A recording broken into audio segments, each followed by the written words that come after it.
Matthew 23, 13 to 24. Frauds.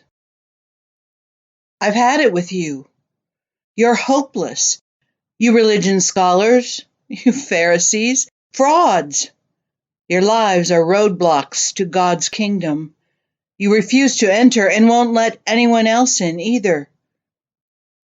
You're hopeless. You religion scholars and Pharisees, frauds.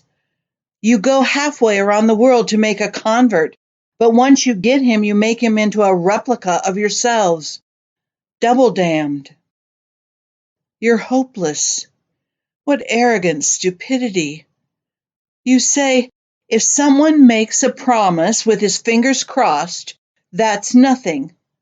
But if he swears with his hand on the Bible, that's serious. What ignorance!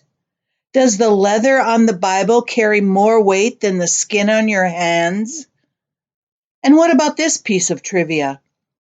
If you shake hands on a promise, that's nothing. But if you raise your hand that God is your witness, that's serious?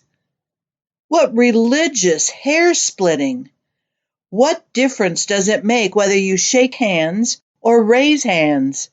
A promise is a promise. What difference does it make if you make your promise inside or outside a house of worship?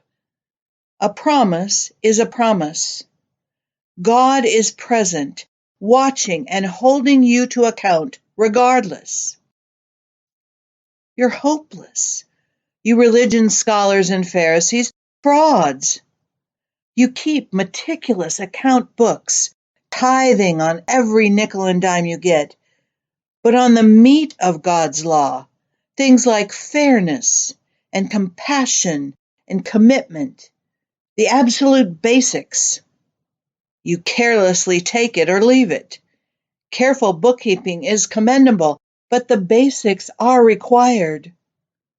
Do you have any idea how silly you look, writing a life story that's wrong from start to finish, nitpicking over commas and semicolons?